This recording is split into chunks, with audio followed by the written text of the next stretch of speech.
അമ്മേ, ഈ പത്രം കണ്ടില്ലേ? കണ്ടുപോലെ ഇനിയും ഞാൻ അവരോട് പകരം വീട്ടു. ഒരുത്തന്റെ തൊപ്പി കാണില്ല, ഒരുത്തന്റെ കസേര കാണില്ല. അല്ല, അമ്മ ആശുപത്രി പോയില്ലേ? പോയി. രാജുവിന് എങ്ങനെയുണ്ട്? അവന് സുഖം തന്നെ. ആ പിന്നെ ചന്ദ്ര, രാജുവിന്റെ വിവാഹമൊക്കെ കഴിഞ്ഞല്ലോ. നീ അന്ന് ഏതൊരു പെണ്ണിന്റെ കാര്യം പറഞ്ഞില്ലേ, ആ കാര്യം എന്തായി? എന്റെ കാര്യം വിടമ്മേ, രാജുവിന്റെ വിവാഹം കഴിഞ്ഞില്ലേ, അത് മതി. അവന്റെ വിവാഹം കഴിഞ്ഞതുകൊണ്ട് നിന്റെ വിവാഹം കഴിഞ്ഞതുപോലെ ആയോ?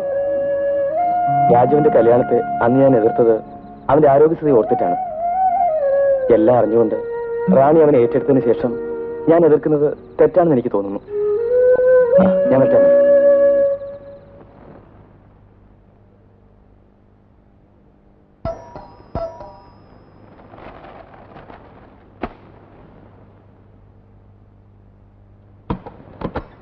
നേതാവേ, എന്നോട് ക്ഷമിക്കണം. ഞാൻ ചെയ്തത് തെറ്റ് തന്നെയാണ്. എന്നാലും എഴുന്നേക്കണോ? അയ്യോ, ക്ഷമിച്ചെന്ന് പറയാതെ ഞാൻ ഈ കാല് വിടില്ല. എഴുന്നേക്കേ. ഈ കാലിന്റെ ദൈവമാണ്, ഞാൻ വിടില്ല. ഈശ്വരനാണ് സത്യം. ഇനി മേലാൽ ഞാൻ പെണ്ണുങ്ങളുടെ മുഖത്ത് നോക്കുപോലും ചെയ്യില്ല. ഞാൻ ചെയ്തത് തെറ്റാണെന്ന് എനിക്കറിയാം. ആര് പറഞ്ഞു തെറ്റാണെന്ന്? എനിക്ക് നിന്നോടുള്ള ദേഷ്യം അതല്ലടാ. പിന്നെ നിന്റെ ഭാര്യയെ ആ ഡിസ്ട്രിക്ട് പ്രസിഡന്റ് ചാക്കോയ്ക്ക് കൊടുത്തു. ഒരു പ്രാവശ്യമെങ്കിലും സ്റ്റേറ്റ് പ്രസിഡന്റ് ഈ കുഞ്ചാക്കോയ്ക്ക് കൊടുത്താൽ എന്താ? അയ്യോ സാറേ, ഇതാണോ കാര്യം? അവളെക്കാളും സുന്ദരിയായ ഒരു പെണ്ണിനെ ഇപ്പൊ ഏർപ്പാടാക്കി തരാം. ഞാൻ പറട്ടെ sir? No, I don't want to listen to anything. Sir, ഒരു പ്രാവശ്യം. നോ, നിങ്ങളെപ്പോലെയുള്ള ഉദ്യോഗസ്ഥന്മാരാണ് ഈ ഡിപ്പാർട്ട്മെന്റിന്റെ ശാപം. അഭിമാനമുള്ള ഒരു മേലുദ്യോഗസ്ഥനും ഈ വാർത്ത ക്ഷമിക്കാൻ പറ്റില്ല. ഭാര്യയായിരുന്ന സ്ത്രീയെ അനാഥയാക്കാൻ കൂട്ടുന്നു. ഇന്ന് അവളുടെ ജീവിതം വഴിമുട്ടിക്കാൻ ഇറങ്ങിയിരിക്കുന്നു. അതിനുവേണ്ട എല്ലാ തെളിവുകളും എനിക്ക് കിട്ടിയിട്ടുണ്ട്. Sir, no, I will recommend for your dismissal from the department. You can go.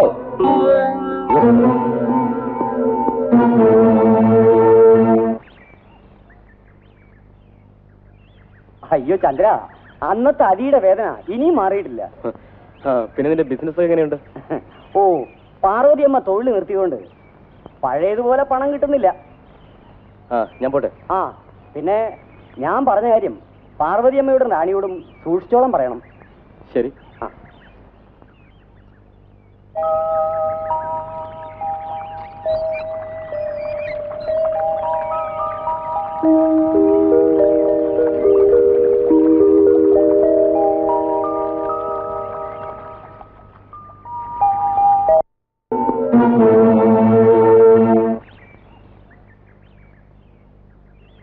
അയ്യോ ചന്ദ്ര, അന്നത്തെ അടിയുടെ വേദന ഇനിയും മാറിയിട്ടില്ല.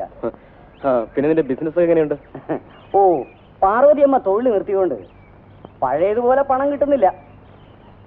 ഞാൻ പോട്ടെ. ആ പിന്നെ ഞാൻ പറഞ്ഞ കാര്യം പാർവതിയമ്മയോടും റാണിയോടും സൂക്ഷിച്ചോളം പറയണം. ശരി.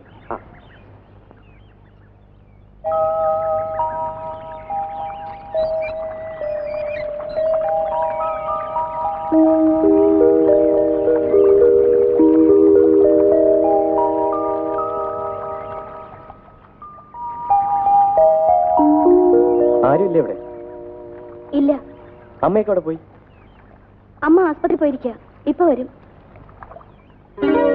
അല്ല, വീട്ടിലേക്ക് വരുന്ന ഒരാളോട് ഇരിക്കാൻ പറയാനുള്ള സാമാന്യ മര്യാദ പോലും കാണിക്കില്ലാതെ പോയല്ലോ. ഇരിക്കാനല്ലേ ചേരിട്ടിരിക്കുന്നേ, ഇരുന്നൂടെ?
എന്താ ചന്ദ്ര ഇവിടെ തന്നെ ഇരുന്ന് കളഞ്ഞത്?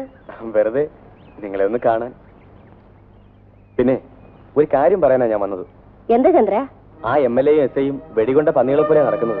അവന്മാര് വെടിയും കൊണ്ടേക്ക് വരട്ടെ. അതല്ല ഞാൻ പറഞ്ഞത്. റാണിയെ വെളിയിലേക്കൊന്നും വിട്ടേക്കരുത്. തക്കം കിട്ടിയ അവന്മാർ തട്ടിക്കൊണ്ട് പോകും. അതെനിക്കറിയാം. ആ സൂക്ഷിച്ചാൽ ദുഃഖിക്കണ്ടല്ലോ. പിന്നെ വരട്ടെ. ഇത് ചന്ദ്ര ചായ കുടിച്ചിട്ട് പോവാം. ഞാൻ കുടിച്ചു. ഇവിടെ വന്നപ്പോ റാണി എന്തൊരു സ്വീകരണമായിരുന്നറിയോ? ചായ കുടിച്ചു, കാപ്പി കുടിച്ചു, കൂൾ ഡ്രിങ്ക്സും കഴിച്ചു. ഓ മതി, ഞാൻ വരട്ടെ.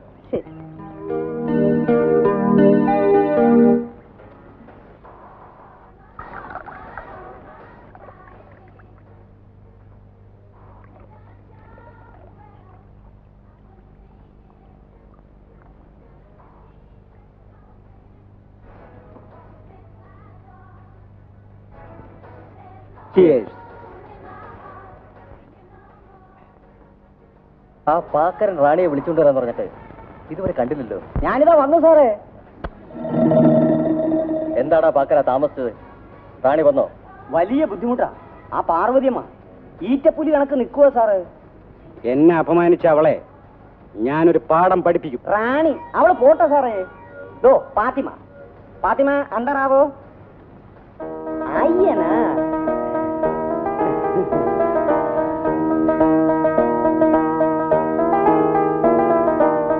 ഇതിനെ എവിടെ നിന്ന് ഒപ്പിച്ചു? മാറി നിൽക്കണോ? അതൊക്കെ ഒപ്പിച്ചു. ഈ ദേഹം കുനിക്കുള്ള ഡാൻസ് ഉണ്ടല്ലോ, അസലായിട്ട് ചെയ്യും. ആഹാ, അതെയോ? പാത്തിമ ഡാൻസ് ബത്തായിയേ.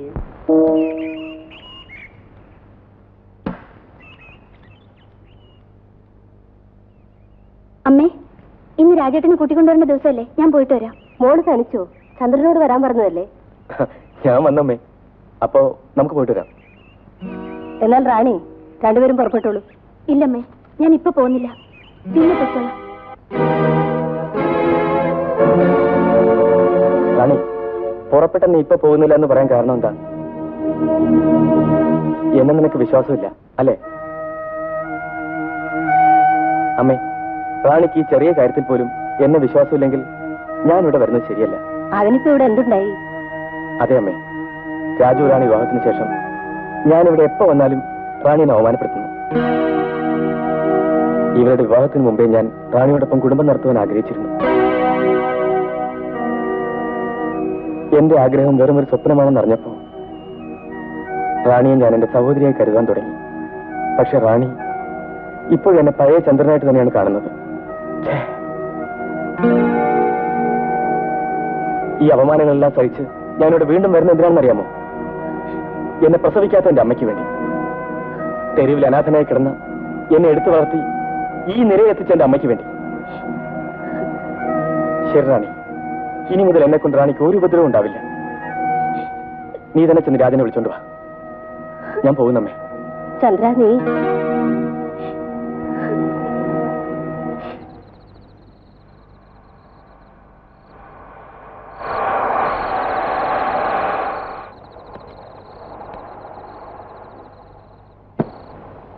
വണ്ടി വർക്ക്ഷോപ്പിലേക്ക് കൊണ്ടുവയ്ക്കൂ. ശരി.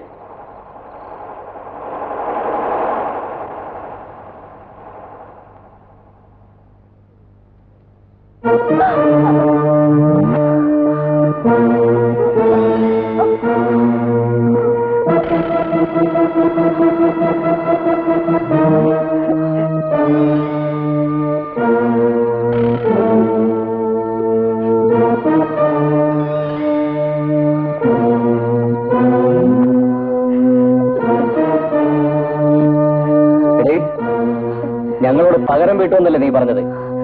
നീ ജീവിച്ചിരുന്നല്ലേ?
ഇവൻ അച്ഛനും അമ്മയും എല്ലാം ഇനി നീയാണ്.